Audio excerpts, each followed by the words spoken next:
السلام عليكم ورحمة الله وبركاته.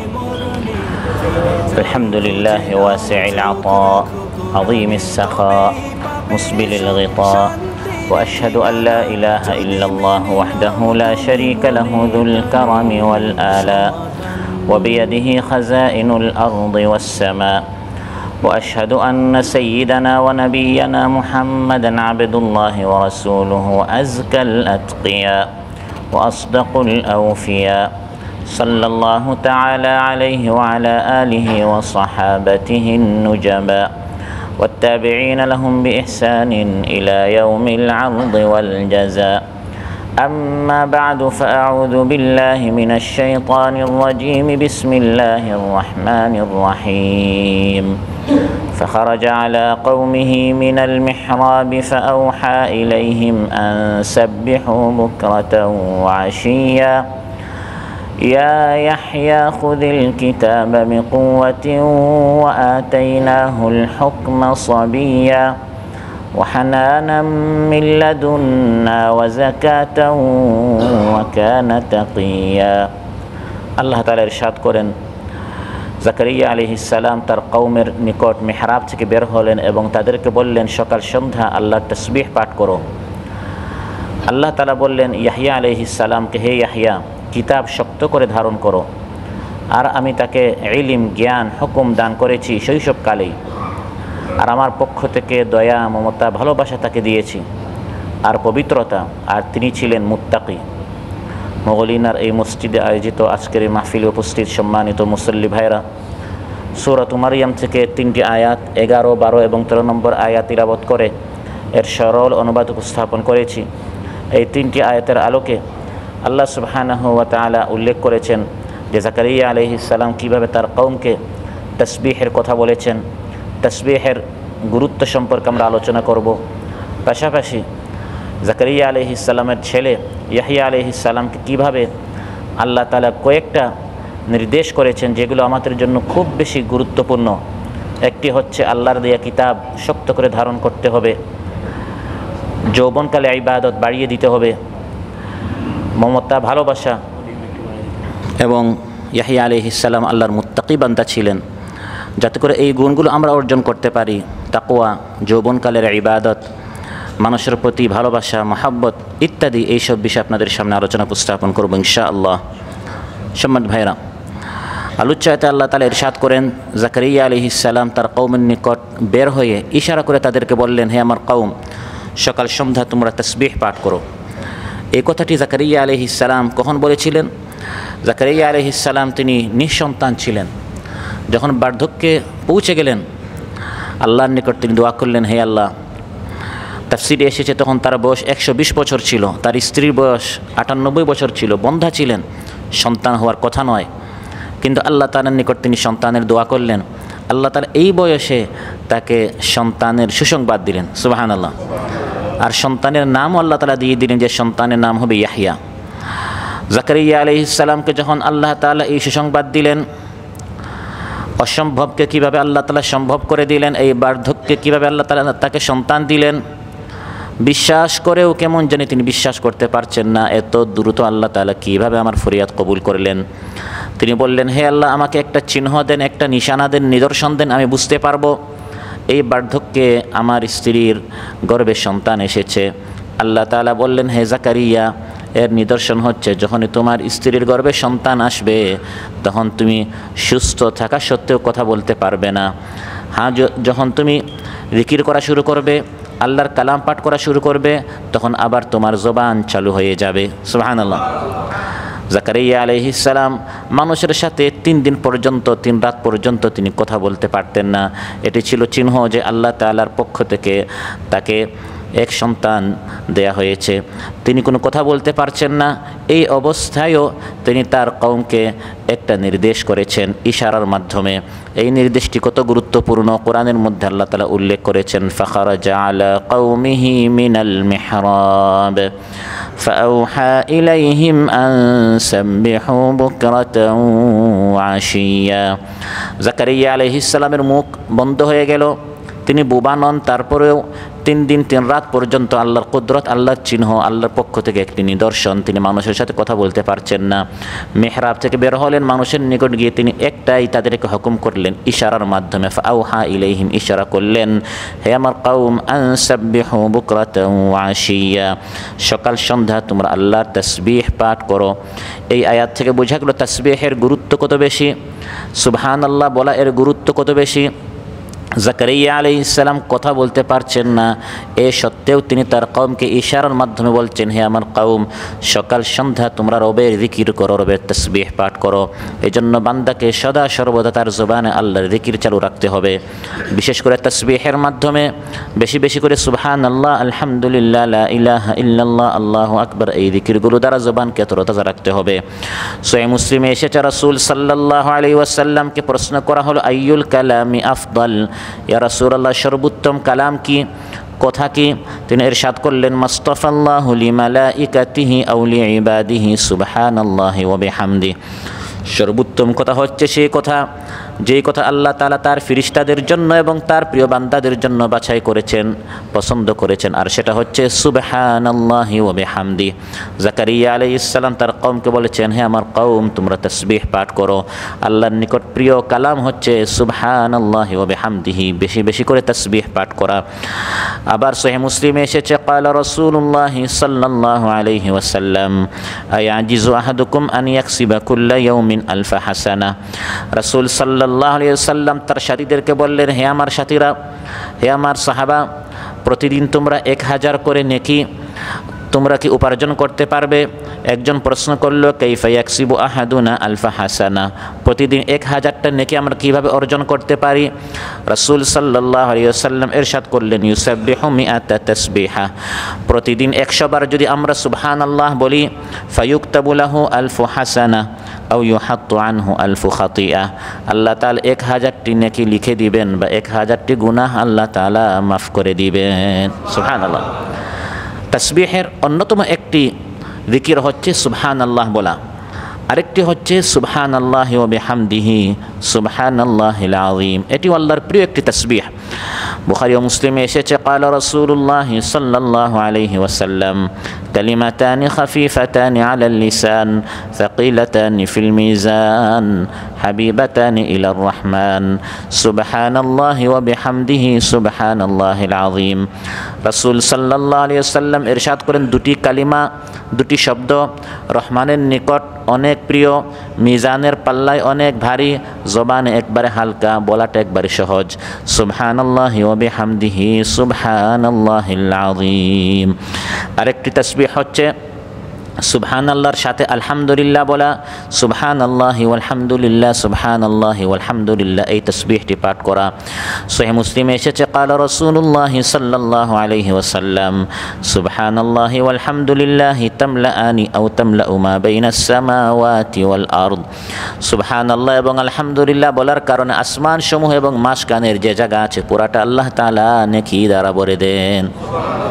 সহিহ মুসলিমে এবং বুখারীতে এসেছে, ক্বালা রাসূলুল্লাহ সাল্লাল্লাহু আলাইহি ওয়াসাল্লাম, মান ক্বালা সুবহানাল্লাহি ওয়া বিহামদিহি ফি ইয়াউমিন মিআতা মাররা হুত্তাত খাতায়াহু ওয়া ইন কানাত মিথলা জাবাদিল বাহর, সমুদ্রের ফেনার মতো যদি আপনার গুনাহ হয়, সুবহানাল্লাহি ওয়া বিহামদিহি 100 বার বললে আল্লাহ তাআলা সব মাফ করে দিবেন।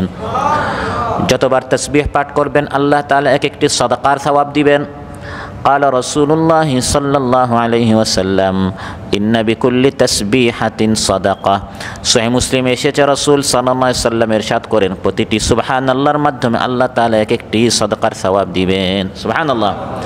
তাই জাকারিয়া আলাইহিস সালাম তার কওমকে বলছেন, ইশারা করে তিনি বলছেন, কথা তো বলতে পারছেন না, ইশারা দিয়ে বলছেন, আনসাব্বিহু বুকরাতাও ওয়া আশিয়া, হে আমার কওম, সকাল সন্ধ্যা আল্লাহর নিকট তোমরা তাসবিহ পাঠ করো, সুবহানাল্লাহ সুবহানাল্লাহ বলতে থাকো। সুবহানাল্লাহর অর্থ হচ্ছে সব দুর্বলতা, সব ত্রুটি থেকে আল্লাহ তাআলা পবিত্র, আল্লাহর কোনো দোষ নেই, আল্লাহর কোনো আইব নেই, আল্লাহর কোনো ত্রুটি নেই। সুবহানা অর্থাৎ পবিত্র, সুবহানাল্লাহ আল্লাহ তাআলা সব দুর্বলতা থেকে পবিত্র। আল্লাহর দুর্বলতা, আল্লাহর বিভিন্ন ত্রুটি থাকবে কি করে, সব সুন্দর সুন্দর নাম তো আল্লাহর জন্য, সব উচ্চ নাম সুন্দর সুন্দর গুণাবলী তো আল্লাহর জন্য। লাহুল আসমাউল হুসনা ইউসাব্বিহু লাহু মা ফিস সামাওয়াতি ওয়াল আরদ ওয়া হুয়াল আজিজুল হাকীম। আল্লাহ তাআলা ইরশাদ করেন, সুন্দর সুন্দর সব নাম হচ্ছে তোমার রবের জন্য, সেজন্য তার কোনো দোষ নেই, তার কোনো আইব নেই, তার কোনো ত্রুটি নেই। সেজন্য আসমান সমূহ এবং জমিনে যত মাখলুকাত আছে সবাই আল্লাহর তাসবিহ পাঠ করে। এজন্য আল্লাহর একটি গুণগত নাম হচ্ছে আস-সুব্বুহ, আরেকটি গুণগত নাম হচ্ছে আল কুদ্দুস। এগুলোর অর্থ হচ্ছে অর্থাৎ আল্লাহ তাআলা সব দোষ থেকে মুক্ত। আয়েশা রাদিয়াল্লাহু আনহা বলেন, সহিহ মুসলিমে এসেছে, আন্না রাসূলুল্লাহ সাল্লাল্লাহু আলাইহি ওয়াসাল্লাম কানা ইয়াকুলু ফি রুকুইহি ওয়া সুজুদিহি সুবহুন কুদ্দুসুন রাব্বুল মালাইকাতি ওয়ার রূহ। এই দুইটি আল্লাহ তাআলার গুণগত নাম রাসূল সাল্লাল্লাহু আলাইহি ওয়াসাল্লাম রুকু এবং সাজদায় বেশি করে পড়তেন। সুবহান রাব্বিয়াল আযীম, সুবহান রাব্বিয়াল আ'লার পাশাপাশি এই দুটি গুণগত নাম তিনি রাসূল সাল্লাল্লাহু আলাইহি ওয়াসাল্লাম রুকু এবং সাজদার মধ্যে উল্লেখ করতেন। রুকু এবং সাজদার মধ্যে রাসূল সাল্লাল্লাহু আলাইহি ওয়াসাল্লাম এই দুটি জিকির করতেন, সুবহুন কুদ্দুসুন রাব্বুল মালাইকাতি ওয়ার রূহ। আমরা আল্লাহর তাসবিহ পাঠ করি বা না করি, আল্লাহ তাআলা নিজে নিজের তাসবিহ করেন। সুবহানাল্লাহ, আল্লাহ তাআলা নিজেই নিজের তাসবিহ করছেন। ফাসুবহানাল্লাহি হিনা তুমসুনা ওয়া হিনা তুসবিহুন ওয়া লাহুল হামদু ফিস সামাওয়াতি ওয়াল আরদি ওয়া আশিয়ান ওয়া হিনা তুযহিরুন। আল্লাহ তাআলা বলেন, তোমরা যখন সকাল করো তখন সুবহানাল্লাহ, তোমরা যখন তুমসুনা সন্ধ্যা করো তখন সুবহানাল্লাহ, ওয়া হিনা তুযহিরুন তোমরা যখন যুহর করো তখন সুবহানাল্লাহ। সুবহানাল্লাহ, আল্লাহ নিজে বলছেন যে সব সময় আল্লাহ তাআলা সব দোষ থেকে পবিত্র। কাফির মুশরিকরা যখন বলল আল্লাহর সন্তান আছে, আল্লাহর স্ত্রী আছে, আল্লাহ তাআলা নিজেই তার তাসবিহ পাঠ করছেন, আল্লাহর কোনো সন্তান নেই, কোনো স্ত্রী নেই, তা হতে আল্লাহ সুবহানাল্লাহ পবিত্র। সুবহানা রাব্বিকা রাব্বিল ইজ্জাতি আম্মা ইয়াসিফুন ওয়া সালামুন আলাল মুরসালিন ওয়ালহামদুলিল্লাহি রাব্বিল আলামিন। কোরআনে কারিমে 7টি সূরা আল্লাহ তাআলা তার তাসবিহের মাধ্যমে শুরু করেছেন। সূরা বনী ইসরাঈল আল্লাহ তাআলা তার তাসবিহের মাধ্যমে শুরু করেছেন, সুবহানাল্লাযী আসরা বিআবদিহি লাইলাম মিনাল মাসজিদিল হারামি ইলাল মাসজিদিল আকসা। আবার সূরাতুল হাশর, সূরাতুস সাফ, সূরাতুল হাদিদ, এই সূরাগুলো আল্লাহ তাআলা শুরু করেছেন এভাবে যে আসমান সমূহ এবং জমিনে যা আছে সবাই আল্লাহর তাসবিহ পাঠ করছে। সাব্বাহা লিল্লাহি মা ফিস সামাওয়াতি ওয়া মা ফিল আরদি ওয়া হুয়াল আজিজুল হাকীম। শুধু তাসবিহ পাঠ করেছে তা নয়, সূরাতুল জুমআ এবং তাগাবুন আল্লাহ শুরু করেছেন তাসবিহ পাঠ করেছে এবং তাসবিহ পাঠ করছে। অতীতেও তাসবিহ পাঠ করেছে এবং এখনও করছে, ফিউচার ভবিষ্যতেও করবে। ইউসাব্বিহু লিল্লাহি মা ফিস সামাওয়াতি ওয়া মা ফিল আরদিল মালিকিল কুদ্দুসিল আজিজিল হাকীম। আবার সূরাতুল আ'লায় আল্লাহ তাআলা আমাদেরকে হুকুম করেছেন বান্দারা তাসবিহ পাঠ করো। সূরাটি আল্লাহ তাআলা শুরু করেছেন তাসবিহের মাধ্যমে, সাব্বিহ ইসমা রাব্বিকাল আ'লা আল্লাযী খালাকা ফাসাওয়া। সাব্বিহ, তাসবিহ পাঠ করো তোমার আ'লা সৌচ্চ রবের। এই আল্লাহর হুকুমটা আমরা আমল করি সাজদায়, সাজদাকে আমরা বলি সুবহান রাব্বিয়াল আ'লা। আবার সূরাতুল ওয়াকিয়া এবং সূরাতুল হাক আল্লাহ তাআলা শেষ করেছেন ফাসাব্বিহ বিসমি রাব্বিকাল আযীম। এই নির্দেশটি আমরা আমল করি রুকুয়ের মধ্যে, রুকুতে গিয়ে আমরা বলি সুবহান রাব্বিয়াল আযীম। সম্মানিত ভাইরা, এভাবে তাসবিহ পাঠ করতে আল্লাহ সুবহানাহু ওয়া তাআলা হুকুম করেছেন। জাকারিয়া আলাইহিস সালাম তিনি তার কওমকে ইশারা দিয়েও বলেছেন, সেটা আল্লাহ তাআলা বলে দিয়েছেন।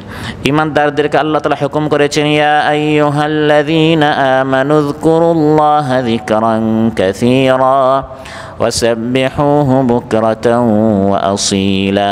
যিকির, তাসবিহ হচ্ছে এমন একটা ইবাদত যার কোনো শর্ত নাই, যার কোনো সময় নাই, যার কোনো সংখ্যা নাই। যত পারেন করবেন, যখন পারেন করেন, এর কোনো শর্তও নাই, সময় নাই, লিমিটও নাই, এর কোনো স্থানও নাই, এর কোনো সংখ্যাও নাই। সুবহানাল্লাহ। হে ইমানদারেরা উযকুরুল্লাহ যিকরান কাসীরা, বেশি বেশি করে জিকির করো। 4 বার না 2 বার, 30 বার না 100 বার, যিকরান কাসীরা, বেশি বেশি করে অসংখ্যবার জিকির করো। কখন করব? জোহরে না আসরে, মাগরিবে না এশায়? বলছেন ওয়াসাব্বিহুহু বুকরাতান ওয়া আসীলা, সকাল সন্ধ্যা রাত দিন, কোনো নির্দিষ্ট সময় নেই। এই তাসবিহ আমাদেরকে শেখানোর জন্য আল্লাহ তাআলা রাসূল সাল্লাল্লাহু আলাইহি সাল্লামকে পাঠিয়েছেন। রিসালাতের নবীকে পাঠানোর অন্যতম উদ্দেশ্যগুলোর মধ্যে একটি হচ্ছে যাতে করে তিনি আমাদেরকে তাসবিহ শিখান এবং আমরা আল্লাহর তাসবিহ পাঠ করি। কোরআন বলছে ইন্না আরসালনাকা শাহিদান ওয়া মুবাশশিরান ওয়া নাযীরা লিতু'মিনু বিল্লাহি ওয়া রাসূলিহি ওয়া তু'আযযিরুহু ওয়া তুওয়াক্কিরুহু ওয়া তুসাব্বিহুহু বুকরাতান ওয়া আসীলা। আল্লাহ তাআলা আমাদেরকে তার তাসবিহ পাঠ করতে বলছেন। এর অর্থ এটা নয় আমরা যদি আল্লাহর মহিমা ঘোষণা করি, আমরা যদি আল্লাহর পবিত্রতা ঘোষণা করি, আল্লাহর কিছু বাড়বে, আর না করলে আল্লাহর কিছু কমবে। বিষয়টা এমন নয়। তাসবিহ পাঠ করলে নিজেদের লাভ হবে, তাসবিহ পাঠ না করলে নিজেদের ক্ষতি হবে। আসমান সমূহ এবং জমিনে যত মাখলুকাত আছে আল্লাহ তাআলা বলে দিচ্ছেন, হে বান্দারা তোমরা তাসবিহ পাঠ না করলেও আসমান সমূহ এবং জমিনের কুল মাখলুকাত আমার তাসবিহ পাঠ করেই যাচ্ছে। সুবহানাল্লাহ। যেমন 8 ফেরেশতা রয়েছেন যারা আল্লাহর আরশ বহন করেন।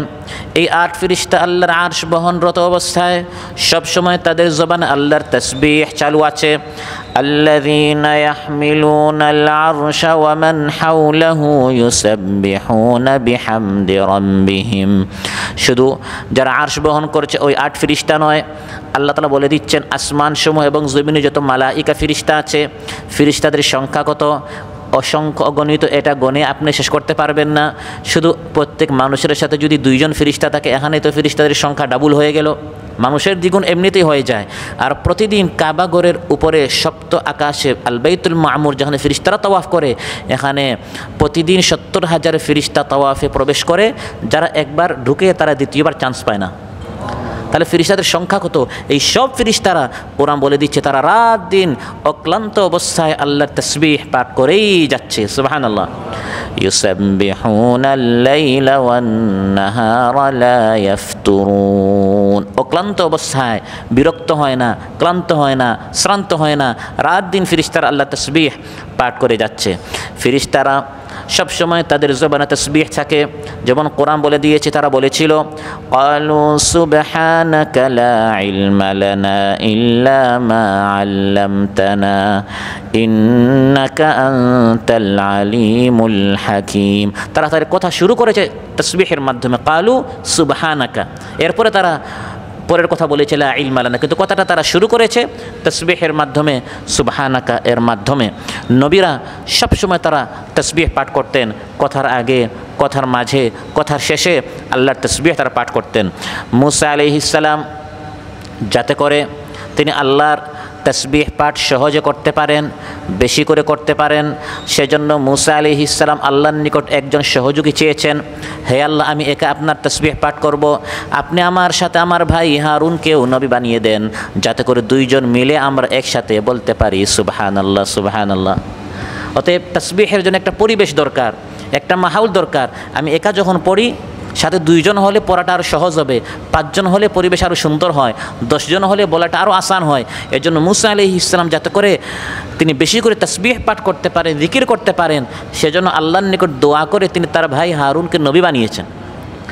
ওয়াজআল লি ওয়াজিরাম মিন আহলি হারুন আখি উশদুদ বিহি আজরি ওয়া আশরিকহু ফি আমরি। হে আল্লাহ, আমার ভাই হারুনকে আমার সাথে নবী বানান। কেন আমার ভাই আমার সাথে নবী হোক এটা আমি চাই। কাই নুসাব্বিহাকা কাসীরান ওয়া নাযকুরাকা কাসীরা, যাতে করে আমরা 2 ভাই বেশি বেশি করে আপনার জিকির করতে পারি এবং আপনার তাসবিহ পাঠ করতে পারি। মূসা আলাইহিস সালাম যখন আল্লাহর নিকট চাইলেন, হে আল্লাহ আমি আপনাকে দেখতে চাই, আল্লাহ বললেন, হে মূসা তুমি আমাকে দেখতে পাবে না, তুর পাহাড়ে আমি সামান্য আমার আলো তাজাল্লি করব। দেখো তুর পাহাড়ের কি হয়, তার চোখের সামনে সঙ্গে সঙ্গে তুর পাহাড় চূর্ণ বিচূর্ণ হয়ে যায়। মূসা আলাইহিস সালাম অজ্ঞান হয়ে গেলেন, বুঝতে পারলেন এই জিনিসটা আল্লাহর নিকট চাওয়া ঠিক হয় নাই। সঙ্গে সঙ্গে তিনি তাসবিহ পাঠ করলেন। ফালাম্মা আফাকা ক্বালা সুবহানাকা তুবতু ইলাইকা ওয়া আনা আউয়ালুল মুমিনিন। ইউনূস আলাইহিস সালাম মাছের পেটের ভিতরে যখন গেলেন, ত্রিবিধ অন্ধকার, তিনটি অন্ধকার, রাতের অন্ধকার, সমুদ্রের অন্ধকার, মাছের অন্ধকার, যখন তিনি আটকা পড়লেন, জবানে তার তাসবিহ চালু হয়ে গেল। ফানাদা ফিয-যুলুমাতি আল্লা ইলাহা ইল্লা আনতা সুবহানাকা ইন্নী কুনতু মিনাজ-যালিমিন। তিনি যখন এই তাসবিহটি পাঠ করলেন, হে আল্লাহ, আপনি ছাড়া কোনো সত্য মাবুদ নেই, লা ইলাহা ইল্লা আনতা সুবহানাকা, আপনি হচ্ছেন পবিত্র, ইন্নী কুনতু মিনাজ-যালিমিন, আমি নিজের নফসের উপর জুলুম করেছি। তাসবিহ পাঠ করার কারণে আল্লাহ তাআলা বলেন ফাস্তাজাবনা লাহু ওয়া নাজ্জাইনাহু মিনাল গাম, আমি তার দোয়াটি কবুল করলাম, মাছের পেট থেকে ইউনুসকে আমি বের করে দিলাম। শুধু ইউনুসকে নয়, ওয়াকাযালিকা নুনজিল মুমিনিন, কিয়ামত পর্যন্ত কোনো ঈমানদার যদি এরকম লা ইলাহা ইল্লা আনতা সুবহানাক ইন্নী কুনতু মিনাজ-যালিমিন বলে আমি আল্লাহর নিকট চাই, আমি তাকে বিপদ থেকে উদ্ধার করে দিব। কোরআন বলে দিচ্ছে, ইউনুস আলাইহিস সালাম যদি বলতেন লা ইলাহা ইল্লা আনতা ইন্নী কুনতু মিনাজ-যালিমিন সুবহানাকা, যদি তিনি না বলতেন, মাছের পেটে কিয়ামত পর্যন্ত তিনি থেকে যেতেন। فلولا أنه كان من المسبحين للبث في بطنه إلى يوم يبعثون। আল্লাহ তাআলা বলেন ইউনুস আলাইহিস সালাম মুসাব্বিহিন, যদি তিনি তাসবিহটি না পড়তেন, লালাবিথা ফি বাতনিহি, তাহলে মাছের বাতন বলা হয় পেটকে, মাছের পেটে, ইলা ইয়াউমি ইউবআসুন, মানুষ পুনরুত্থিত হওয়ার দিন পর্যন্ত, কিয়ামত পর্যন্ত মাছের পেটে তিনি থেকে যেতেন। তার তাসবিহটি কত গুরুত্বপূর্ণ একটি ইবাদত। আপনি কঠিন সংকটে পড়েছেন, বিপদে পড়েছেন, নিঃসন্তান হয়েছেন, অসুস্থ হয়েছেন, ঋণগ্রস্ত হয়েছেন, সব দিক থেকে মনে হচ্ছে রাস্তা বন্ধ হয়ে গেল, বন্ধুরা পর হয়ে গেল, আপনরা অচেনা হয়ে গেল, এমন অবস্থায় যদি আপনি তাসবিহ পাঠ করেন, আপনার সংকটটি আল্লাহ দূর করবেন, আপনার রাত শুভে সাদিক হবে ইনশাআল্লাহ। ঈসা আলাইহিস সালাম, কিয়ামতের দিন আল্লাহ তাআলা তাকে জিজ্ঞাসা করবেন, হে ঈসা, তোমাকে পাঠিয়েছিলাম মানুষদেরকে আমার দিকে দাওয়াত দেওয়ার জন্য, এখন দিকে এই পৃথিবীতে অসংখ্য মানুষ খ্রিস্টান, তারা তো আমার ইবাদত না করে তোমার পূজা করছে, তুমি কি তাদেরকে বলেছিলে আল্লাহকে বাদ দিয়ে আমি ঈসার পূজা করো? কিয়ামতের দিন আল্লাহ কাউকে ছাড়বেন না, ঈসা আলাইহিস সালামকে আল্লাহ দাঁড় করাবেন, তাকে জিজ্ঞাসা করবেন, হে ঈসা, খ্রিস্টানেরা তোমার পূজা করছে কেন? ঈসা আলাইহিস সালাম জবাবে বলবেন, সুবহানাক, হে আল্লাহ আপনি পবিত্র, মা ইয়াকুনু লি আন আকুলা মা লাইসা লি বিহাক, এই কথা আমি তাদেরকে বলি নাই, যেটা অন্যায় এই কথা আমি তাদেরকে বলতে পারি না, বরং আমি তাদেরকে বলেছি মা কুলতু লাহুম ইল্লা মা আমারতানি বিহি আন ইবুদুল্লাহ, আমি তাদেরকে বলেছি তোমরা ইবাদত করো আল্লাহর, কিন্তু তারা আমার কথা মানে নাই। তিনি তার দায়িত্ব পালন করেছেন, কিন্তু কওম তাকে আল্লাহ শরীক বানিয়েছে, তিনি বেঁচে যাবেন, কওম ফেসে যাবে। সুবহানাল্লাহ। তো তিনি যখন জবাব দিবেন, জবাবে শুরুতে বলবেন সুবহানাকা, এই কথা এজন্য উল্লেখ করলাম, এটা বোঝাবার জন্য যে নবীরা তাদের কথার শুরুতে, শেষে, মাঝখানে সবসময় তাসবিহটি তাদের চালু থাকতো। যারা আহলে ইলম, যারা কোরআন অধ্যয়ন করে, যারা কোরআন বুঝে, তাদের সম্পর্কে আল্লাহ তাআলা বলেন তারা শুধু খতম দেয় না, তারা শুধু ফাতিহা থেকে নাস এরকম না বুঝে তারা তিলাওয়াত করে না, বরং তিলাওয়াতের সময় যখন আয়াত তিলাওয়াত করে, আল্লাহর বড়ত্ব, আল্লাহর শ্রেষ্ঠত্ব, আল্লাহর মাহাত্ম্য, আল্লাহর বিশাল বিশাল সৃষ্টির আলোচনা যখন আসে, তখন তার আয়াতগুলো পড়ে আল্লাহর বড়ত্ব বুঝে বুঝে তারা বলে সুবহানাল্লাহ সুবহানাল্লাহ, বুঝে বুঝে তারা কোরআন অধ্যয়ন করে। সুবহানাল্লাহ। এটি হচ্ছে কোরআন তিলাওয়াতের সিস্টেম। আর শুধু আমরা খতম দিচ্ছি, 5 খতম 10 খতম, একবারও আমি বুঝলাম না, এজন্য আমার জীবন পরিবর্তন হচ্ছে না। কোরআন কীভাবে তিলাওয়াত করতে হবে, যারা কোরআন অধ্যয়ন করে বুঝে, কোরআন বলে দিচ্ছে তাদের কোরআন তিলাওয়াত করার সিস্টেমটা কি। ইন্নাল্লাযীনা উতুল ইলমা মিন ক্বাবলিহি ইযা ইউতলা আলাইহিম ইয়াখিরুনা লিল আযকানি সুজদাা ويقولون سبحان ربنا إن كان وعد ربنا لمفعولا। যখন তারা কোরআন তিলাওয়াত করে, কোনো হুকুম আসলে সঙ্গে সঙ্গে তারা মাথা নত করে। ওয়াকুলুনা সুবহানা রাব্বিনা, আয়াতের ফাঁকে ফাঁকে তারা বলে সুবহানাল্লাহ সুবহানাল্লাহ, আমার রব কত মহান, তিনি এই জান্নাত সৃষ্টি করেছেন, তিনি এত বিশাল আসমান সৃষ্টি করেছেন, তিনি এত বিশাল পাহাড় পর্বত গ্রহ উপগ্রহ নক্ষত্ররাজি গ্যালাক্সি এগুলো তিনি সৃষ্টি করেছেন। সে যখন এগুলো পড়ে, কোরআনের মধ্যে আল্লাহ উল্লেখ করেছেন যে আজকের বিজ্ঞান বলছে শত শত বছর আগে কোরআন কীভাবে এগুলো বললো, সে এগুলো পড়ে আর তার আকল নিয়ে চিন্তা করে, ইয়াতাযাক্কারুন, সে ফিকির করে কোরআনের এই আয়াতগুলো নিয়ে সুবহানা রাব্বিনা, সে আল্লাহ তাসবিহ পাঠ করে আয়াতের ফাঁকে ফাঁকে। সুবহানাল্লাহ। এটি ছিল রাসূল সাল্লাল্লাহু আলাইহি ওয়াসাল্লামের তিলাওয়াতের সিস্টেম। ইযা মাররা বিআয়াতি তাসবিহিন সাব্বাহ, তাসবিহের আয়াতে তিনি তিলাওয়াত করে তিনি সুবহানাল্লাহ বলতেন। ইযা মাররা বিআয়াতি সুআলিন সাআল, জান্নাতের আয়াত এসেছে আল্লাহর নিকট তিনি জান্নাত চাইতেন। জাহান্নামের আয়াত আসলো আল্লাহর নিকট জাহান্নাম থেকে তিনি পানা চাইতেন। এরকম বুঝে বুঝে তিনি কোরআন অধ্যয়ন করতেন। এরকম এক খতম দিলে আপনার জীবন পরিবর্তন হয়ে যাবে। তাই বলে এক খতম দিতে বলছি না, বেশি বেশি করে খতম দেন, কিন্তু বুঝে বুঝে আমাদের পড়তে হবে। অধ্যয়ন করলে কোরআনের মধ্যে আল্লাহ কী বলেছেন ভালো করে পড়লে তখন কোরআন আমাদের জীবনটা বদলে দিবে। শুধু আহলে ইলম নয়, আল্লাহ বলেন সাধারণ ইমানদারেরাও তারা যখন কোরআন তিলাওয়াত করে, আল্লাহর আয়াতগুলো যখন তাদের সামনে বলা হয় তখন তারা কি করে, ইন্নামা ইউমিনু বিআয়াতিনা আল্লাযীনা ইযা যুক্কিরু বিহা খাররু সুজ্জাদা ওয়া সাব্বাহু বিহামদি রাব্বিহিম ওয়া হুম লা ইস্তাকবিরুন। তাদের সামনে যখন আল্লাহর তিলাওয়াত করা হয়, খাররু সুজ্জাদা, তারা সাজদা লুটিয়ে পড়ে, ওয়া সাব্বাহু বিহামদি রাব্বিহিম, তখন তারা বেশি বেশি করে তাসবিহ পাঠ করতে থাকে। প্রিয় ভাইরা, আমাদের জবানে সবসময় আল্লাহর তাসবিহ চালু থাকতে হবে। আসমান জমিনে যত মাখলুকাত, জীব নির্জীব, প্রাণী নিষ্প্রাণ, সবাই আল্লাহর তাসবিহ পাঠ করছে। সুবহানাল্লাহ। এই কাঠ, এই আপনার পাথর, ইট যা আছে, নিষ্প্রাণরাও পর্যন্ত তারা আল্লাহর তাসবিহ পাঠ করছে। হ্যাঁ, আমি আপনার তাদের তাসবিহের ভাষা বুঝি না, কিন্তু তারা সবাই আল্লাহর তাসবিহ পাঠ করছে এবং আল্লাহর তাসবিহ পাঠ করার জন্য তাদেরকে সৃষ্টি করেছেন। সুবহানাল্লাহ। ওয়া মিন শাইইন ইল্লা ইউসাব্বিহু বিহামদিহি ওয়ালাকিন লা তাফকাহুনা তাসবিহাহুম। আল্লাহ তাআলা বলেন সবাই আল্লাহর তাসবিহ পাঠ করে, হ্যাঁ তোমরা বুঝো না। সহিহ বুখারীতে এসেছে, কারাসাত নামলাতুন নাবিয়্যান মিনাল আম্বিয়া, একজন নবীকে এক পিপিলিকা কামড় মারল। ফাআমারা বিকারিয়াতিন নামলি ফাউহরিকাত, তিনি হুকুম করলেন এই পুরা পিপিলিকার যে শহর আছে পুরাটা জ্বালিয়ে দাও। ফাআউহাল্লাহ, তখন আল্লাহ তাআলা এই নবীর প্রতি ওয়াহী নাজিল করলেন, আন আহরাক্তা উম্মাতান মিনাল উমামি তুসাব্বিহ, এক জাতি আমার তাসবিহ পাঠ করে এমন এক পিপিলিকা জাতিকে হে নবী তুমি জ্বালিয়ে দিলে। তার মানে পিপিলিকাও কী করে, সবসময় আল্লাহর তাসবিহ পাঠ করে। অযথা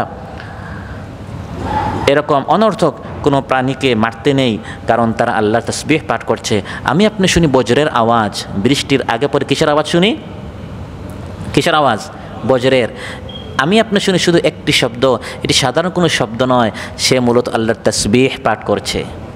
কোরআন বলে দিচ্ছে, ওয়ায়ুসাব্বিহুর রা'দু বিহামদিহি ওয়াল মালাইকাতু মিন খিফাতিহি। রা'দ বলা হয় বজ্রকে। আল্লাহ বলেন ওয়ায়ুসাব্বিহুর রা'দু বিহামদি, বজ্রের এই আওয়াজটি হচ্ছে সে আল্লাহর তাসবিহ এবং হামদ পাঠ করছে। সে বলছে সুবহানাল্লাহি ওয়া বিহামদি। এই সুবহানাল্লাহি ওয়া বিহামদিহির এই আওয়াজটি হচ্ছে এই শব্দটা যেটা আমি আপনি শুনি। সুবহানাল্লাহ। সহিহ বুখারীতে এসেছে, ইবনে মাসউদ রাদিয়াল্লাহু আনহু বলেন, কুন্না নাসমাউ তাসবিহাত তাআমি ওয়া হুয়া ইউকাল, রাসূল সাল্লাল্লাহু আলাইহি সাল্লামের সাথে যখন আমরা খাবার খেতাম মাঝে মধ্যে ওই খাবারের তাসবিহের আওয়াজটিও, ধ্বনিটাও আমরা শুনতাম। এটি ছিল আল্লাহর নবীর একটি মুজিজা। এই খাবারটি যে আপনি খাচ্ছেন সে কী করে? তাসবিহ পাঠ করে। এই তাসবিহের আওয়াজটি মাঝে মধ্যে রাসূল সাল্লাল্লাহু আলাইহি সাল্লামের মাধ্যমে আল্লাহ তাআলা সাহাবায়ে কেরামদেরকেও শুনিয়ে দিতেন। আবু যার রাদিয়াল্লাহু আনহু বলেন, আন্নান নবিয়্য সাল্লাল্লাহু আলাইহি ওয়াসাল্লাম আখাযা ফি ইয়াদিহি হাসায়াত, রাসূল সাল্লাল্লাহু আলাইহি ওয়াসাল্লাম একদিন তার হাতে করে একটা পাথর নিলেন। ফাসামিআ লাহুন্না তাসবিহ কাহানিনিন নাহলি, মৌমাছির আওয়াজের মতো ওই পাথরের তাসবিহের আওয়াজ সবাই শুনতে পেয়েছে। সুবহানাল্লাহ। পাহাড় পর্বত সবাই আল্লাহ তাসবিহ পাঠ করে। দাউদ আলাইহিস সালামের জন্য তো আল্লাহ তাআলা পাহাড় পাখিদেরকে বলেছেন, আমার দাউদ যখন জিকির করে তাসবিহ করে, হে পাহাড় তোমরাও আমার দাউদের সাথে তাসবিহ পাঠ করো। সুবহানাল্লাহ। ইন্না সাখখারনাল জিবালা মাআহু ইউসাব্বিহনা বিল আশিয়্যি ওয়াল ইশরাক। আর এই মসজিদগুলো কেন? আমরা মনে করি মসজিদে আসবো, দুই সাজদা দিয়ে আবার চলে যাব। না, মসজিদ নির্মাণের অন্যতম একটি কারণ হচ্ছে নামাজ, আরেকটি অন্যতম কারণ হচ্ছে এই ধরনের মাহফিল হবে, তালিমের বৈঠক হবে এবং বেশি বেশি করে আল্লাহর তাসবিহ ইমানদারেরা তাদের জবানে চালু থাকবে। এটা কোরআন বলে দিয়েছে। মসজিদ নির্মাণের, মসজিদ সবসময় আবাদ থাকবে, সবসময় এভাবে খোলা থাকবে, জিকির হবে, আমল হবে, তিলাওয়াত হবে, ক্লাস হবে। এবং অন্যতম একটি কারণ হচ্ছে এই মসজিদ থেকে যেন সবসময় আল্লাহ জিকিরের তাসবিহের এই চর্চাটি গোটা সমাজের মধ্যে চালু হয়। কোরআনের মধ্যে আল্লাহ বলছেন, ফি বুয়ুতিন আযিনাল্লাহু আন তুরফা ওয়া ইউযকারা ফিহা ইসমুহু ইউসাব্বিহু লাহু ফিহা বিল গুদুওয়ি ওয়াল আসাল। মসজিদের মধ্যে আপনি আসলে নামাজ পড়তে, নামাজের শুরুতেই তাসবিহ, সুবহানাকাল্লাহুম্মা ওয়া বিহামদিকা ওয়া তাবারাক ইসমুকা, একবারে শুরুতেই সালাতে আমরা কি বলি? প্রথম শব্দটাই সুবহানাকা।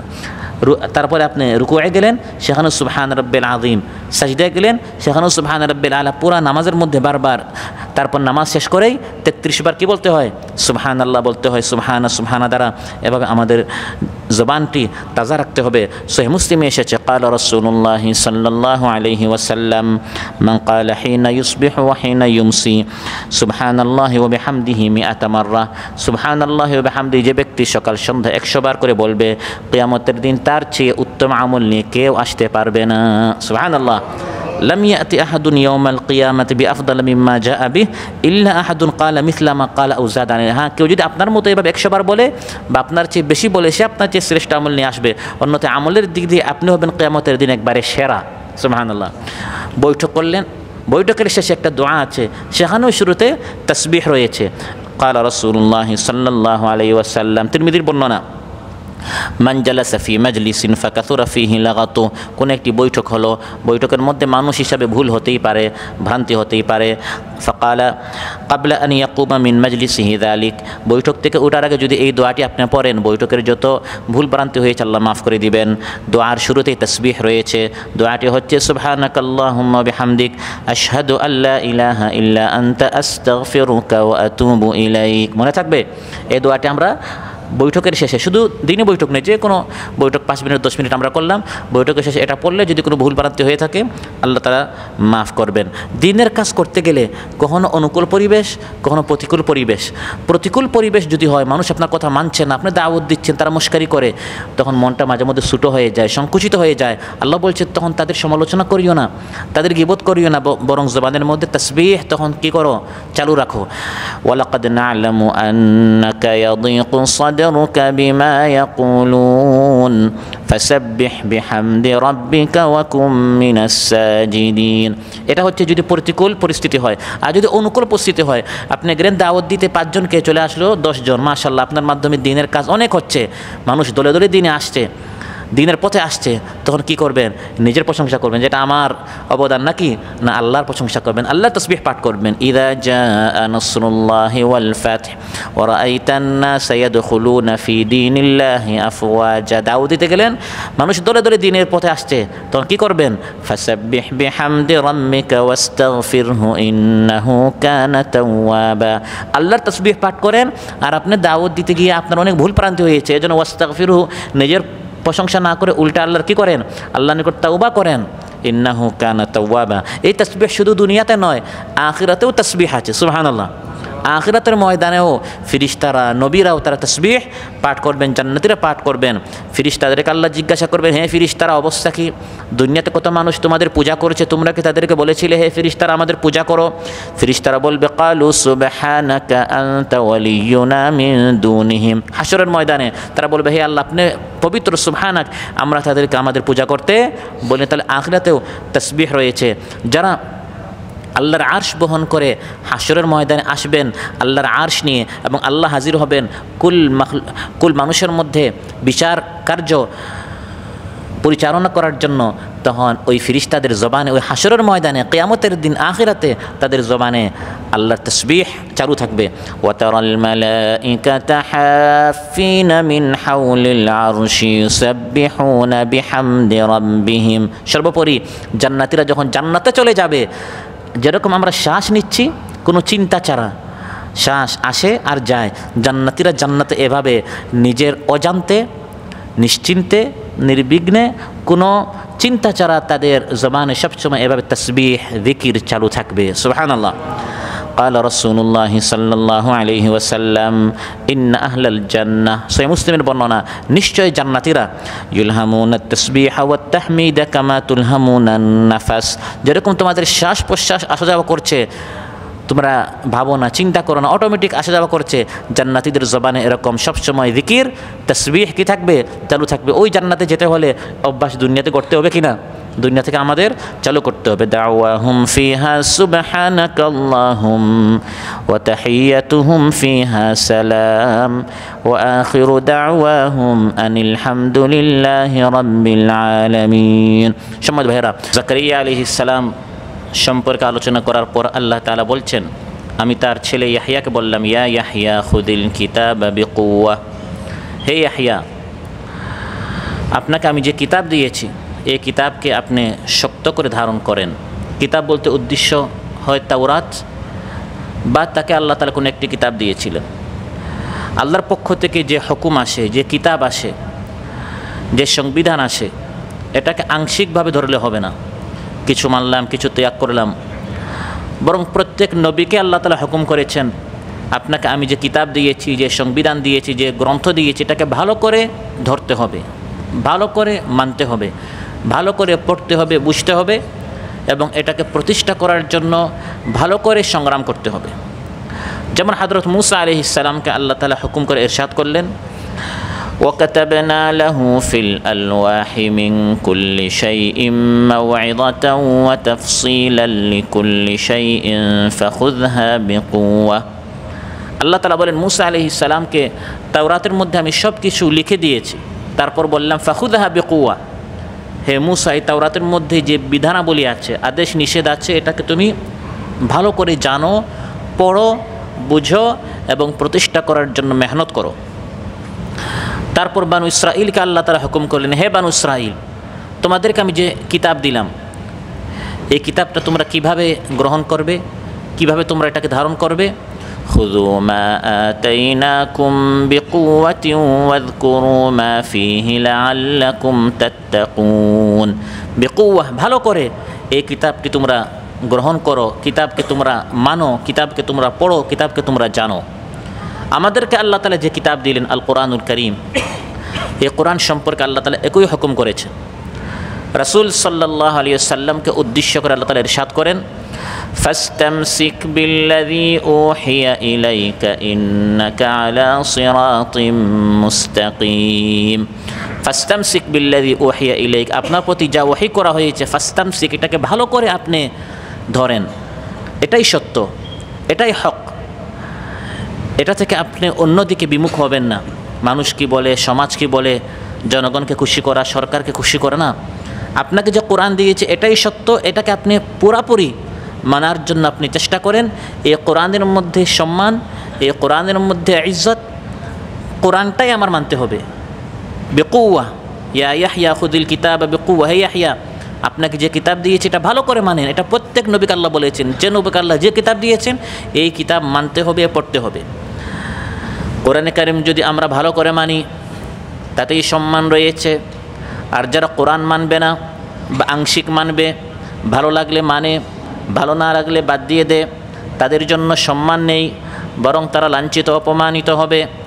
রাসূল সাল্লাল্লাহু আলাইহি ওয়াসাল্লাম ইরশাদ করেন, ইন্নাল্লাহা ইয়ারফাউ বিহাযাল কিতাবি আকওয়ামান ওয়া ইয়াদাউ বিহি আখারিন। নিশ্চয়ই এই কোরআনের মাধ্যমে কতক জাতিকে আল্লাহ তাআলা সম্মানিত করেন, আবার কতক জাতিকে আল্লাহ তাআলা লাঞ্ছিত করেন। যারা এই কোরআনকে পড়ে, জানে, মানার চেষ্টা করে তারাই সম্মানিত হয়। আর যারা এই কোরআন থেকে কিছু কিছু অংশ গ্রহণ করে, নামাজের হুকুম নিল, রোজার হুকুম নিল, তিলাওয়াতের হুকুম নিল, কিন্তু রাজনীতি বাদ দিয়ে দিল, অর্থনীতি ত্যাগ করলো, সমাজনীতি, শিক্ষানীতি, বিচারনীতি এগুলো তারা ত্যাগ করে ফেললো, তাদের জন্য সম্মান নেই, বরং তারা লাঞ্ছিত হয়, তারা অপমানিত হয়। তাই রাসূল সাল্লাল্লাহু আলাইহি ওয়াসাল্লাম ইরশাদ করেন, আমি তোমাদের নিকট দুটি জিনিস রেখে গেলাম, একটি হচ্ছে কোরআন আর একটি হচ্ছে সুন্নাত।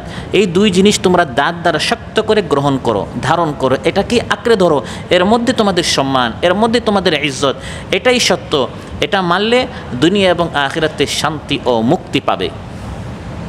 তারাকতু ফীকুম আমরাইন লান তাদিল্লু মা তামাসসাকতুম বিহিমা কিতাবাল্লাহি ওয়া সুন্নতি। আমি তোমাদের নিকট দুটি জিনিস রেখে গেলাম, তারাকতু ফীকুম আমরাইন লান তাদিল্লু মা তামাসসাকতুম বিহিমা। এই দুটি জিনিস যদি তোমরা ধরতে পারো কখনো গুমরাহ হবে না, পথভ্রষ্ট হবে না, পথভ্রান্ত হবে না। একটি হচ্ছে কিতাবাল্লাহ আর একটি হচ্ছে ওয়া সুন্নতি, আমি নবীর সুন্নত। কিন্তু আফসোসের বিষয়, বনু ইসরাইল যে কাজ করেছিল কোরআনের মধ্যে আল্লাহ উল্লেখ করেছেন, তারা তাওরাতের কিছু অংশ মেনেছে, কিছু অংশ ত্যাগ করেছে। আজ মুসলমানরাও তাই করছে কিনা? তাই করছে। আফাতুমিনুনা বিবাদিল কিতাবি ওয়া তাকফুরুনা বিবাদ فما جزاء من يفعل ذلك منكم إلا خزي في الحياة الدنيا ويوم القيامة يردون إلى أشد العذاب وما الله بغافل عما تعملون। যারা কোরআনের এক অংশ মানবে, কিতাবের এক অংশ ত্যাগ করবে, আল্লাহ তাআলা ইরশাদ করেন দুনিয়াতেও লাঞ্ছিত হবে এবং পরকালে তাদের জন্য কঠিন শাস্তি রয়েছে। তাই বারবার প্রত্যেক নবীকে আল্লাহ তাআলা বলেছেন, হে নবী, আপনাকে যে কিতাব দিয়েছে এটাকে আংশিকভাবে নয়, বরং এটাকে শক্ত করে গ্রহণ করতে হবে, পুরাপুরি এটাকে মানার চেষ্টা করতে হবে। ইয়া ইয়াহইয়া খুদিল কিতাব বিকুওয়া, এই হুকুমটা আল্লাহ তাআলা তার নবী ইয়াহইয়া আলাইহিস সালামকে করেছেন। এখান থেকে আমরা শিখলাম ইয়াহইয়া আলাইহিস সালামের কিতাবকে তার শক্ত করে গ্রহণ করার আল্লাহ তাকে হুকুম করেছেন, আর আমাদের কিতাব শক্ত করে গ্রহণ করার জন্য আল্লাহ তাআলা আমাদেরকে নির্দেশ করেছেন। তারপরে ইয়াহইয়া আলাইহিস সালামের কয়েকটি গুণ আল্লাহ তাআলা উল্লেখ করেছেন, কারণ ইয়াহইয়া আলাইহিস সালাম তার সম্পর্কে তার বাবা জাকারিয়া আলাইহিস সালাম আল্লাহর নিকট দোয়া করেছিলেন, হে আল্লাহ আমাকে নেক সন্তান দান করেন, ওয়াজআলহু রাব্বি রাদিয়া, হে আল্লাহ আমার সন্তান ইয়াহইয়া সে যেন সন্তোষভাজন হয়, সে যেন নেককার হয়, সেজন্য আপনার প্রিয় ভাজন হয়। বাবাদেরকে তাদের সন্তানদের জন্য এভাবে দোয়া করতে হবে। এভাবে দোয়া করলে আল্লাহ তাআলা ইয়াহইয়া আলাইহিস সালামের মতো এরকম আপনাকেও আপনার প্রিয়, আল্লাহর প্রিয়, আপনার সন্তোষভাজন, প্রিয় ভাজন, আল্লাহর নেককার এক বান্দা, আপনাকে এক সন্তান আল্লাহ তাআলা দান করবেন। সুবহানাল্লাহ। কারণ সন্তান হলেই তো আর ভালো হয় না, কুসন্তানও আছে। আমাদের জনসংখ্যা নয়, আমাদের কি দরকার? জনশক্তি। যারা আমাদের জন্য শক্তি হবে, শুধু সংখ্যা বাড়লো কিন্তু মান নেই, বাবার জন্য টেনশনের কারণ হলো, বিপদের কারণ হলো, এই ধরনের অনেক কুসন্তান আছে না নাই? এই জন্য জাকারিয়া আলাইহিস সালাম দোয়া করেছিলেন, হে আল্লাহ আমাকে ওয়াজআলহু রাব্বি রাদিয়া, আমাকে নেক সন্তান দান করেন। রাদিয়া, যে যার উপর আপনি খুশি হবেন, আপনি তার উপর রাজি হবেন। আল্লাহ তাআলা দোয়া কবুল করলেন। فنادته الملائكة وهو قائم يصلي في المحراب أن الله يبشرك بيحيى مصدقا بكلمة من الله وسيدا وحصورا ونبيا من الصالحين। আল্লাহ তাআলা ইরশাদ করেন, জাকারিয়া আলাইহিস সালাম যখন আমার নিকট দোয়া করলেন, হে আল্লাহ আমাকে নেক সন্তান দান করেন, আমি তার দোয়া কবুল করলাম। আমি বললাম, হে জাকারিয়া, আপনাকে নেক সন্তান দিয়েছি, তার নাম ইয়াহইয়া, মুসাদ্দিকাম বিকালিমাতিম মিনাল্লাহ, আল্লাহর কালিমাতগুলোকে সে বিশ্বাস করবে, আল্লাহর প্রত্যেকটা কালামের উপর সে ঈমান আনবে। এই ধরনের আমার এক প্রিয় ভাজন সন্তান আপনাকে দিচ্ছি। ওয়াসাইয়্যিদা, সে নেতা হবে, লিডার হবে, তার জাতির নেতৃত্ব দিবে দ্বীনি কাজে, ভালো কাজে, মানব সেবা, সমাজ সেবা, দ্বীন প্রতিষ্ঠার আন্দোলন সংগ্রামে। সাইয়্যিদা, সে পিছনে থাকবে না, বরং সে অগ্রণী ভূমিকা পালন করবে। সুবহানাল্লাহ। বাবা যখন দেখে তার সন্তান দ্বীনের কাজে সবার আগে, সাইয়্যিদা, সে নেতৃত্ব দিচ্ছে বৈষম্য দূর করার জন্য, জুলুম দূর করার জন্য, শোষণ দূর করার জন্য, মানুষের মধ্যে ইনসাফ প্রতিষ্ঠার জন্য, বাবা যখন দেখে তার সন্তান ছাত্র, যুবক, তরুণ নেতৃত্ব দিচ্ছে, তখন বাবা খুশি হয় না নারাজ হয়? খুশি হয়। আল্লাহ তাআলা বলেন, হে জাকারিয়া, আপনাকে এই ধরনের সাইয়্যিদা, সাইয়্যিদ বলা হয় সাইয়্যিদানা ওয়া নাবিয়ানা মুহাম্মদ। সাইয়্যিদ মানে কি? নেতা। তো আল্লাহ তাআলা বলেন, হে জাকারিয়া, আপনাকে এক সন্তান দিচ্ছি যে এরকম মানে কোনোরকম জীবনযাপন করবে তা নয়, বরং সে তার জাতির ভালো কাজে সাইয়্যিদ হবে, নেতৃত্ব হবে। ও হাসুরা, আর গুনাহ থেকে, বিশেষ করে অশ্লীল কাজ থেকে সে দূরে থাকবে। সুবহানাল্লাহ। বাবা যখন দেখবে তার সন্তান, তার চরিত্র ভালো, শুধু স্লোগান দিবে তা নয়, আমার ছেলের চরিত্র ফুলের মতো পবিত্র কিন্তু আসলে কোনো চরিত্র নেই, এমন নয়, বরং বাস্তবে ও হাসুরা, আল্লাহ নিজে সাক্ষী দিচ্ছেন, হে জাকারিয়া, আপনাকে এক সন্তান দিচ্ছি যার চরিত্র হবে পবিত্র। কাগজে শুধু কোনো একটি সার্টিফিকেট নয়, বরং বাস্তবে আল্লাহ তাআলা নিজে সার্টিফিকেট দিয়ে সাক্ষী দিচ্ছেন যে আপনাকে এক ওয়াহাসুর, এক পবিত্র সন্তান আমি দিচ্ছি। ওয়া নাবিয়া, এবং সে নবী হবে, মিনাস সালিহিন, এবং আল্লাহ নিজে বলছেন সে কি হবে? নেককার হবে, সালিহ হবে, সৎকর্মশীল হবে। সুবহানাল্লাহ। এইসব গুণাবলী ইয়াহইয়া আলাইহিস সালাম যখন তিনি ছোট ছিলেন তখন থেকে আল্লাহ তাআলা তাকে এভাবে গড়ে তুলেছেন। সুবহানাল্লাহ। তাহলে বাবা যদি সন্তানের জন্য দোয়া করে, হে আল্লাহ আমাকে নেক্সট সন্তান দান করেন, ওই সন্তান বুড়ো হওয়ার পর নয়, বড় হওয়ার পর নয়। আল্লাহ তাআলা চাইলে ওই ছোটোবেলা থেকে আপনার সন্তানকে আপনার চক্ষুর শীতল করে এবং ছোটোবেলা থেকে আল্লাহ তাআলা তাকে ভালো নেককার করে আল্লাহ তাআলা গড়ে তুলবেন। সুবহানাল্লাহ। আল্লাহর নিকট চাইতে হবে, হে আল্লাহ আমাকে নেক্সট সন্তান দান করেন। আল্লাহ তাআলা জাকারিয়া আলাইহিস সালামের দোয়া কবুল করেছেন। তিনি শেষ বয়সে সন্তান পেয়েছেন, কিন্তু এক সন্তান সন্তানের মতো। আপনার 10 সন্তান, কিন্তু একটাও আপনার কোনো কাজে আসে না। শেষ বয়সে আপনাকে বৃদ্ধাশ্রমে পাঠিয়ে দিল। তাকে আল্লাহ তাআলা যখন তার বয়স 120 বছর হল এক সন্তান দিয়েছেন, কিন্তু এক সন্তানই তার চক্ষুর শীতল হয়ে গেল। সুবহানাল্লাহ।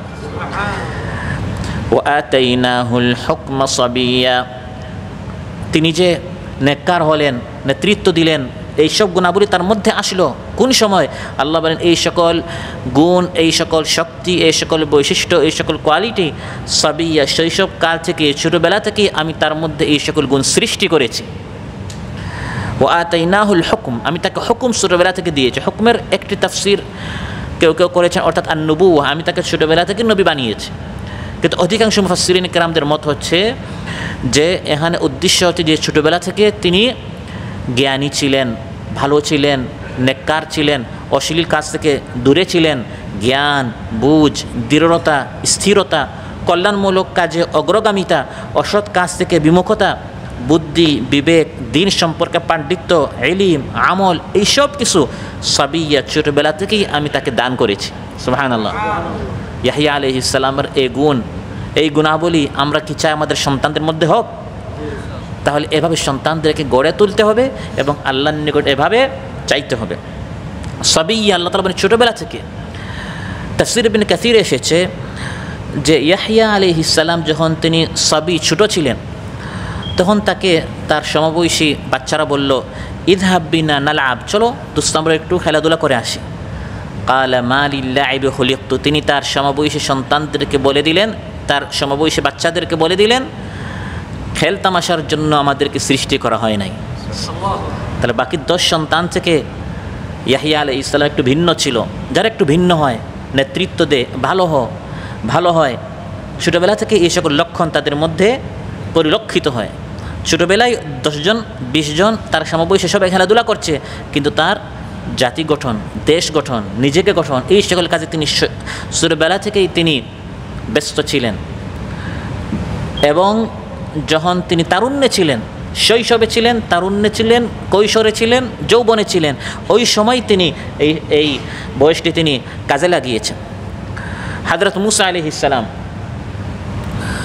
তার জামানায় ফিরআউন খুব বেশি জুলুম অত্যাচার চালাচ্ছে, ছেলেদেরকে জবাই করছে এবং বনী ইসরাঈলের মেয়েদেরকে সেবার জন্য, দাসত্বের জন্য তার চাকরানি হিসাবে সে তাদেরকে বাকি রাখত।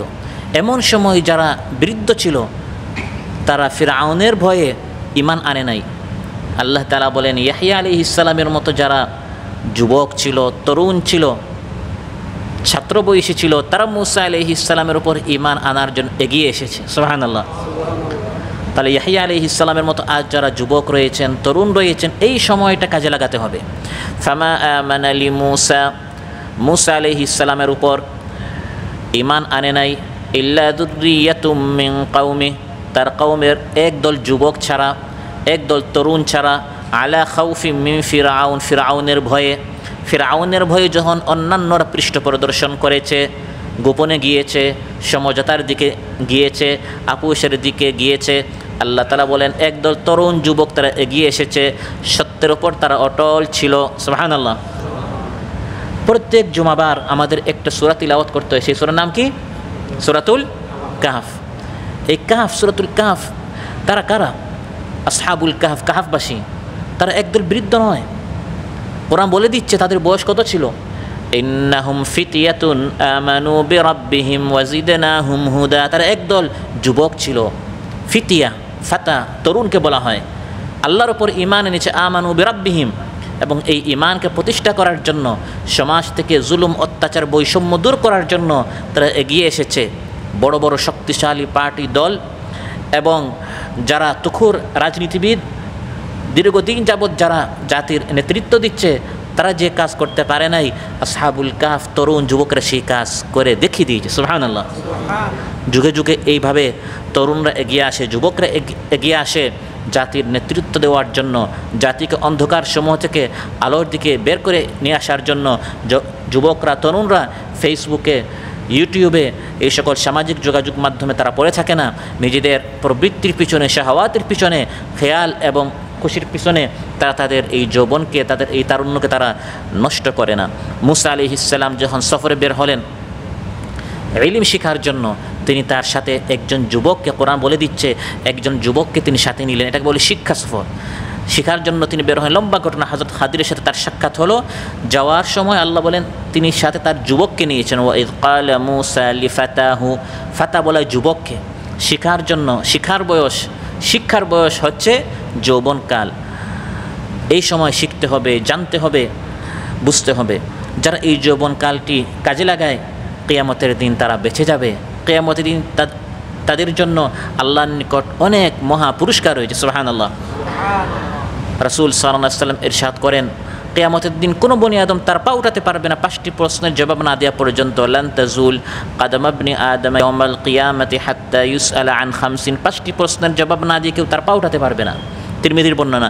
এর মধ্যে একটি হচ্ছে গোটা জীবন সম্পর্কে, আরেকটি হচ্ছে যৌবনকাল সম্পর্কে। এই যৌবনকালেই যে আপনার 20-30 বছর, 18 থেকে বা 17 থেকে আপনার 40-45, এই যে আপনার যৌবনকাল, যখন আপনার শ্রবণ শক্তি, দৃষ্টিশক্তি, পুরা শরীরের শক্তিগুলো আপনার কাজ করছে, সক্রিয় আছে, শক্তিশালী, এই সময় আপনি কী করেছেন আল্লাহর নিকট জবাব দিতে হবে। এই সময় তাওহীদ প্রতিষ্ঠার জন্য, কোরআন প্রতিষ্ঠার জন্য এগিয়ে আসতে হবে।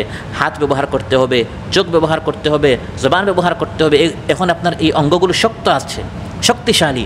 ইব্রাহিম আলাইহিস সালাম যৌবনকালেই হাত দ্বারা মূর্তিগুলো ভেঙে দিয়েছেন। সুবহানাল্লাহ। বার্ধক্যকালে নয়, কোরআন বলছে সামি'না ফাতা। কে মূর্তিগুলো ভেঙেছে?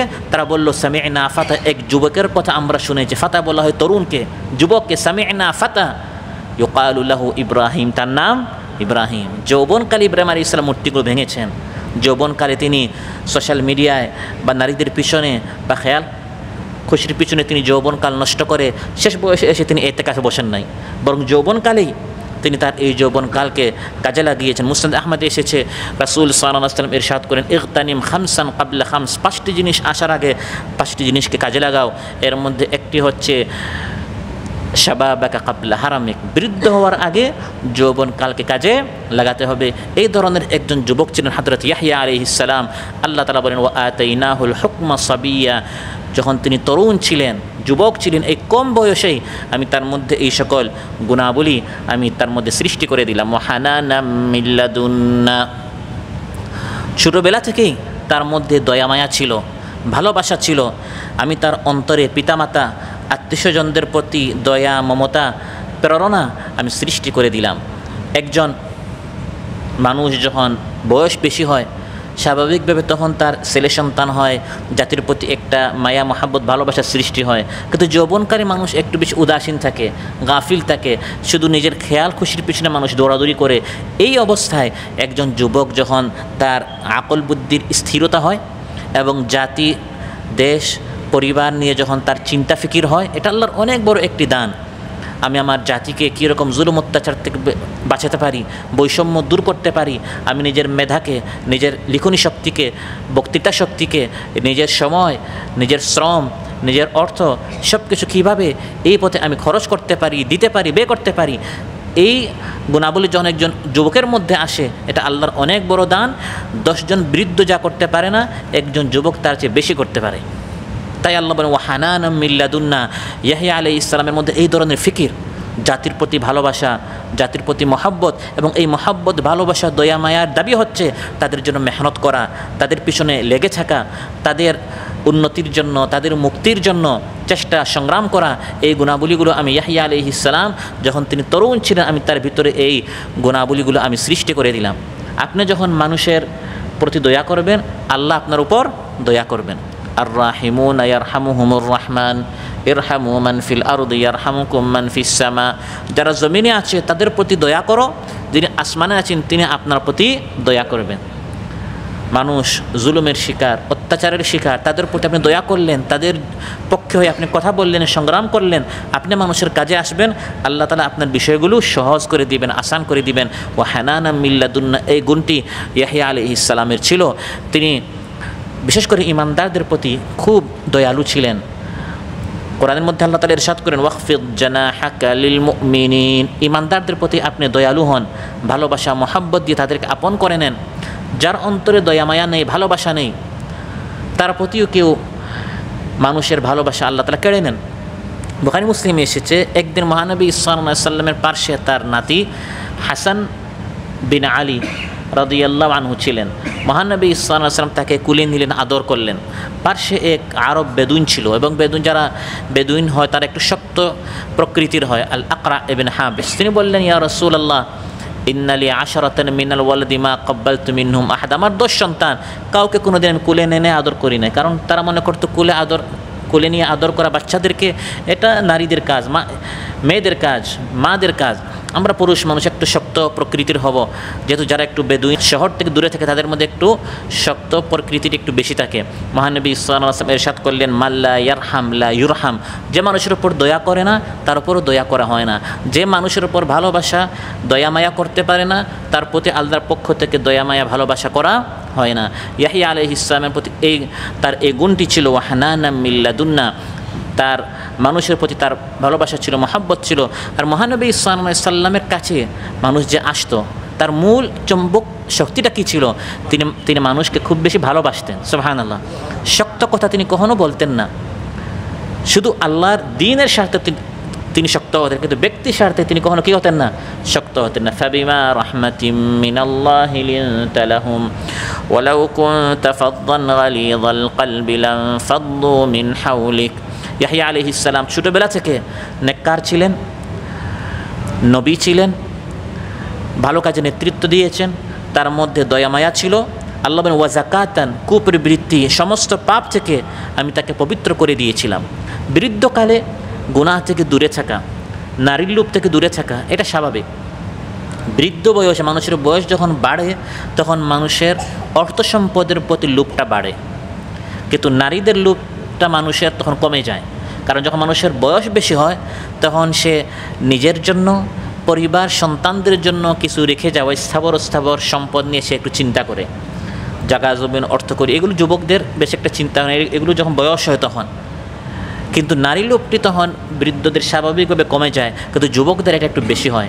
আল্লাহ তাআলা বলেন যে ইয়াহইয়া আলাইহিস সালাম তিনি একজন পবিত্র যুবক ছিলেন, ওয়া যাকাতান, এই যৌবনকালে তিনি নিজেকে পবিত্র রাখতে পেরেছিলেন। সুবহানাল্লাহ। যৌবনকালে নারী থেকে, অশ্লীলতা থেকে নিজেকে দূরে রাখা এটা সহজ বিষয় নয়। তাই এখানে আল্লাহ তাআলা আলাদা উল্লেখ করেছেন, এটা আমার ইয়াহইয়া আলাইহিস সালাম, আমার বান্দার এই গুণ ছিল। আর এই গুণটি সর্বোচ্চ এবং সর্বোত্তমভাবে উপস্থাপন করেন হযরত ইউসুফ আলাইহিস সালাম। তিনি নারীর পিছনে যান নাই। ওয়ারাওয়াদাতহু আল্লাতী হুয়া ফী বাইতি, আল্লাহ বলেন যার ঘরে তিনি কাজ করতেন সেই নারী তার পিছনে এসেছে। চিন্তা করেন।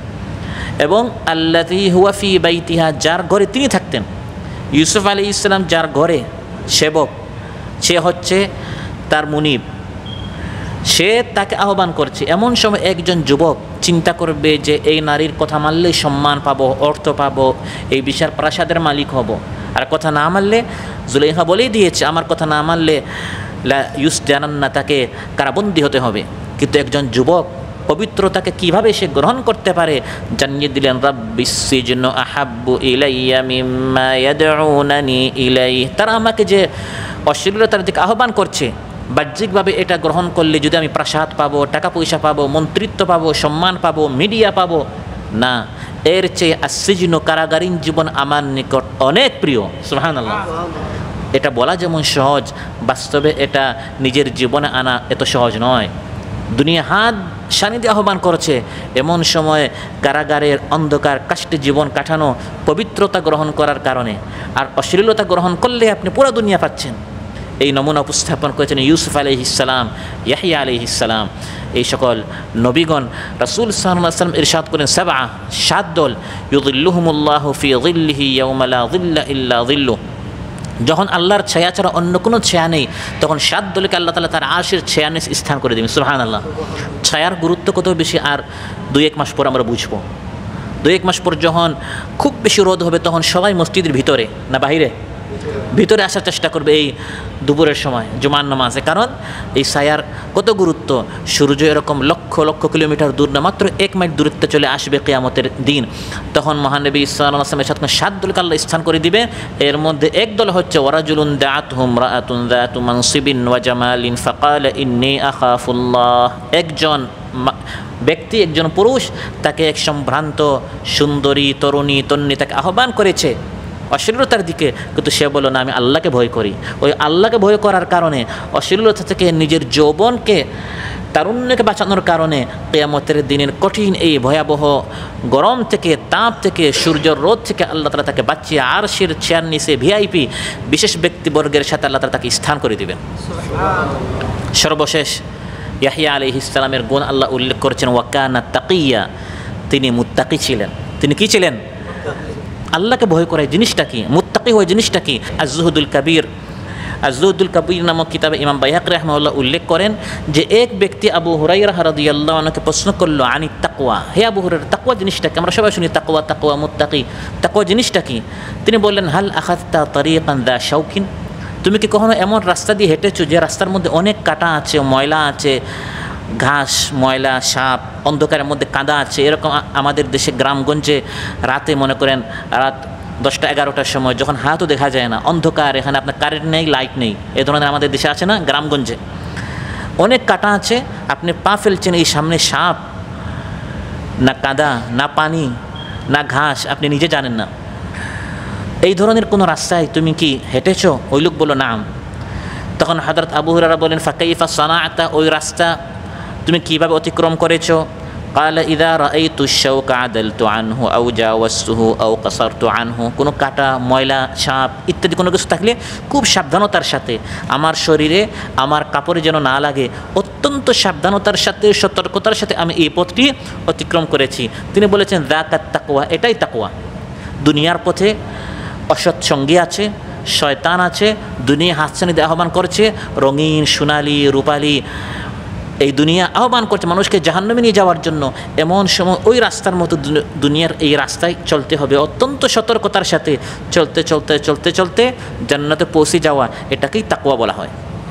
খাল্লিদ যুনুবা সাগীরাহা ওয়া কাবীরাহা যাকাত তুকা ওয়াসনা কামাশিন ফাওকা আরদিশ শাওকি ইয়াহদারু মা ইয়ারা লা তাহকিরান্না সাগীরাতান ইন্নাল জিবালা মিনাল হাসা। কবি বলেন, বড় হোক ছোট হোক প্রত্যেকটা গুনাহ ত্যাগ করো। খাল্লি যুনুবা সাগীরাহা ওয়া কাবীরাহা যাকাত তুকা, এটাই হচ্ছে তুকা, তাকওয়া। ওয়াসনা কামাশিন ফাওকা আরদিশ শাওকি ইয়াহদারু মা ইয়ারা, ওই ব্যক্তির মতো হাঁটো যে ব্যক্তি একটি রাস্তায় হাঁটছে যেখানে অনেক কাঁটা আছে। আর ছোটো ছোটো বলে কোনো গুনাহকে হালকা মনে করিও না, কারণ একটি পাহাড় ছোটো পাথর থেকেই হয়। 1, 2, 3, 4 পাথর করে করে একটা পাহাড় হয়। কাতরা কাতরা সে দরিয়া হতে হয়, ফুটা ফুটা থেকে একটা সমুদ্র হয়। তাকওয়া হচ্ছে কবিরা গুনাহ তো ত্যাগ করবো, সগীরা গুনাহ ত্যাগ করবো। কারণ আজকে একটা সগীরা, কালকে একটা সগীরা, সগীরা সগীরা ছোটো ছোটো গুনাহ হতে হতে আমি আর মুত্তাকি হলাম না, কবিরা গুনাহ করে ফেললাম, আমি বদকার হয়ে গেলাম, নাফরমান হয়ে গেলাম। এই জন্য ইয়াহইয়া আলাইহিস সালাম সহ এই সকল নবীদের কাহিনী যে আল্লাহ তাআলা বলেছেন, তারা মুত্তাকি ছিলেন। তারা শুধু কবিরা গুনাহ নয়, কবিরা গুনাহ তো তারা ত্যাগ করেছেন, পাশাপাশি সগীরা গুনাহও তারা ত্যাগ করেছেন। আনাস বিন মালিক রাদিয়াল্লাহু আনহু তিনি বলেন, তিরমিজিতে এসেছে যে মহানবী সাল্লাল্লাহু আলাইহি ওয়াসাল্লাম এই আয়াতটি তিলাওয়াত করেছেন, হুয়া আহলুত তাকওয়া ওয়া আহলুল মাগফিরা, আল্লাহ হচ্ছেন তাকওয়ার মালিক এবং ক্ষমার মালিক। এই আয়াতটি তিলাওয়াত করে বলেন যে ক্বাল আল্লাহু আযজা ওয়া জাল, আল্লাহ তাআলা বলেন, আনা আহলুন আন উত্তাকা ফামান ইত্তাকানি ফালাম ইয়াজআল মাই ইলাহান ফাআনা আহলুন আন, আমি আল্লাহ হচ্ছে এমন যে প্রত্যেকে যেন আমাকে ভয় করে, আমার থেকে যেন তাকওয়া সবার থাকে। যারা আমাকে ভয় করবে, মুত্তাকি হবে, আমি তাদের গুনাহগুলো ক্ষমা করে দিব। সুবহানাল্লাহ। সম্মানিত ভাইরা, আজকের আলোচনা থেকে যেটা আমরা জানলাম বুঝলাম সেটি হচ্ছে ইয়াহইয়া আলাইহিস সালামের কয়েকটি গুণাবলী আল্লাহ তাআলা উল্লেখ করেছেন। এই কয়টা গুণ ইয়াহইয়ার ছিল, কোরআনের মধ্যে উল্লেখ করে আমাদের লাভটা কি? তিনি তো অতীত হয়ে গেছেন, চলে গেছেন। এই জন্য কারণ কোরআন হচ্ছে হিদায়াতের গ্রন্থ। এই সকল নবীদের কাহিনী বলে বলে শুধু সময় পাস করার উদ্দেশ্য নয়, বরং এই গুণগুলো আমাদের মধ্যে কীভাবে আসে। আমরা এই নবীদের, তারা তো মাসুম ছিলেন, নিষ্পাপ ছিলেন, কোনো গুনাহ নেই। এই সকল আমাদের যারা আদর্শ, আমাদের যারা আইকন, আমাদের যারা আইডল, ফাবি হুদাহ মুক্তাদি, তাদের পথ যেন আমরা অনুসরণ করতে পারি, তাদের মতো এই গুণাবলী যেন আমরা আমাদের জিন্দগিতে আনতে পারি। তাই এই কথাগুলো আল্লাহ তাআলা কোরআনের মধ্যে বারবার উল্লেখ করেছেন। আল্লাহ সুবহানাহু ওয়া তাআলা আমাদের সবাইকে আমল করার তৌফিক দান করুন, আমাদের আগে পরে সব গুনাহ আল্লাহ তাআলা মাফ করে দেন। আল্লাহ তাআলা আমাদের সবাইকে তার যাকিরিন শাকিরিন প্রিয় বান্দাদের মধ্যে শামিল করুন, যারা সব সময় তার নিকট দোয়া করে, তার নিকট জিকির করে, তার তাসবিহ পাঠ করে, তার হামদ পাঠ করে, তার প্রিয় ভাজন, তার সন্তোষ ভাজন বান্দাদের মধ্যে আল্লাহ তাআলা আমাদের সবাইকে শামিল করুন। আমাদের মধ্যে যার যে পেরেশানি আছে আল্লাহ তাআলা পেরেশানি মুক্ত করুন। যারা অসুস্থ রয়েছেন আল্লাহ তাআলা সুস্থ করে দেন। ঋণের বিশাল বোঝা নিয়ে অনেক ভাইরা রয়েছেন, আল্লাহ তাআলা আমাদের ঋণ পরিশোধ করার তৌফিক দান করুন। যে সকল ভাইয়েরা হজ উমরা করতে পারেন নাই, আল্লাহ তাআলা পবিত্র ঘর জিয়ারত করার, রাসূল সাল্লাল্লাহু আলাইহি সাল্লামের মসজিদ জিয়ারত করার আমাদের সবাইকে তৌফিক দান করুন। যারা নিঃসন্তান তাদেরকে আল্লাহ তাআলা নেক সন্তান দান করুন। যাদের সন্তান রয়েছে আল্লাহ তাআলা সন্তানদেরকে নেককার আল্লাহওয়ালা তার প্রিয় বান্দা হিসেবে কবুল করুন। আল্লাহ সুবহানাহু ওয়া তাআলা বলার চেয়ে শোনার চেয়ে আমাদের সবাইকে আমল করার তৌফিক দান করুন। আসসালামু আলাইকুম ওয়া রাহমাতুল্লাহি ওয়া বারাকাতুহু। সমাধান চাও যদি জীবনে মরণে, ফিরে যাও খুঁজে নাও চোখ রাখো কোরআনে, তবেই পাবে সুখ শান্তির ঠিকানা, যদি মেনে নাও তুমি মনে প্রাণে সমাধান।